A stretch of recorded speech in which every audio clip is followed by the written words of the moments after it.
பொழுதுக்கு 500 ஒரு நாளைக்கு எங்க வீட்டுக்காரர் எங்க போய் பொண்ணு கடலை குடியாளுக்கு பொண்ணு சொல்லி கட்டி கழிச்சு ஒண்ணுக்குள்ள சாகர மாதிரி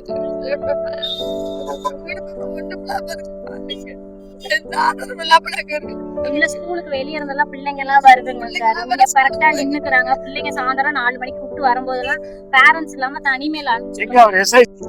திருச்சி திருவானைக்காவல் செக் போஸ்ட் அருகில் உள்ள அழகிரிபுரம் இந்த ஏரியா சலவை தொழிலாளிகள் வசிக்கும் பகுதியாகும். இந்த பகுதியில் உள்ள டாஸ்மாக் கடையால் தினம் தினம் பெண்கள் படும் வேதனை சொல்லில் அடங்காது.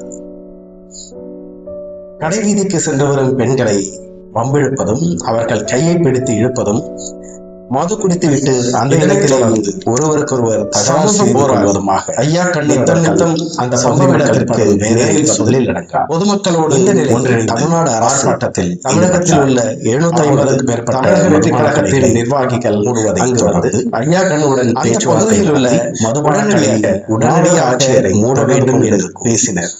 மாவட்ட ஆட்சியர் மக்கள் ஐயா கண்ணுவிடம் பேசிய போராட்டம் 10 நாள் மட்டும் எனக்கு டைம் தாருங்கள், நிச்சயமாக அந்த டாஸ்மாக் கடைகள் இழுத்து மூடிவிடுகின்றோம் என்று உத்தரவாதம் தந்ததை தொடர்ந்து ஐயா கண்ணு மற்றும் பொதுமக்கள் தங்கள் போராட்டத்தை கைவிட்டனர்.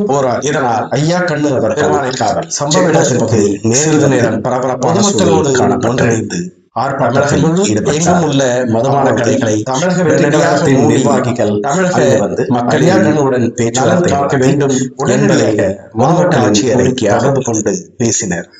மாவட்ட ஆட்சியரும் ஐயா கண்ணுவிடம் பேசும் பொழுது 10 நாள் மட்டும் எனக்கு டைம் தாருங்கள், நிச்சயமாக அந்த டாஸ்மாக் கடையை இழுத்து மூடிவிடுகின்றோம் என்று உத்தரவாதம் தந்ததை தொடர்ந்து ஐயா கண்ணு மற்றும் பொதுமக்கள் தங்கள் போராட்டத்தை கைவிட்டனர்.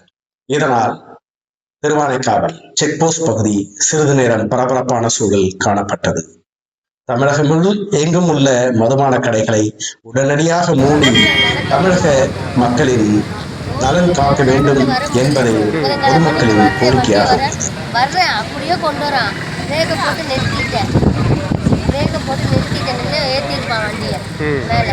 பிள்ளைங்க டியூஷனுக்கு போக முடியல, பிள்ளைங்க டியூஷனுக்கு போக பின்னாடியே போகிறாங்க. எங்களுக்கு எடுங்க, எங்கேயோ கொண்டு போய் வைங்க, எங்களுக்கு இங்கே வேண்டாம். நிறையா குடும்பம் இருக்குது, நாங்கள் ஏகப்பட்ட நிறையா கம்ப்ளைண்ட் கொடுத்துட்டோம். எல்லா கடையும் எடுக்கிறீங்களா, இந்த கடையை எடுத்தா என்னவா? கொள்ளிடம் தென்கரை திருவானைக்காவல் பக்கத்தில் அழகிரிபுரம் இங்கே வந்து சலவை தொழிலாளர் தான் எல்லாம் இருக்காங்க. இந்த பள்ளிக்கூடம் இருக்குது, பள்ளிக்கூடத்துலேயே பள்ளிக்கூட ஸ்கூல் இருக்குது.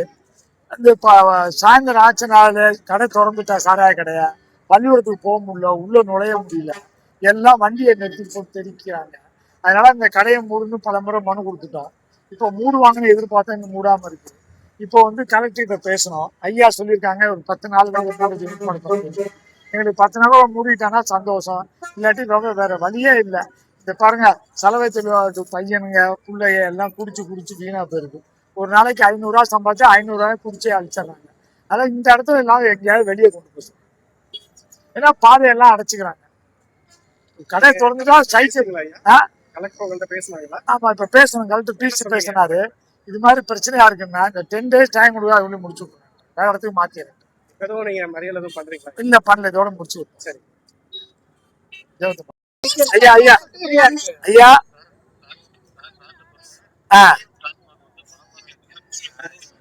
சரி சரி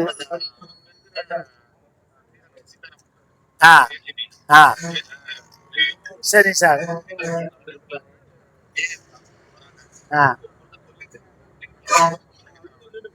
சரிங்க சார், சரிங்க சார், சரிங்க சார்.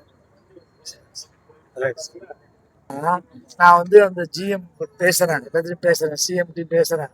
பேசி இந்த ஒரு வாரத்துக்குள்ள மூடுறதுக்கு ஏற்பாடு வரதுக்கு போதும்னு சொல்றாரு.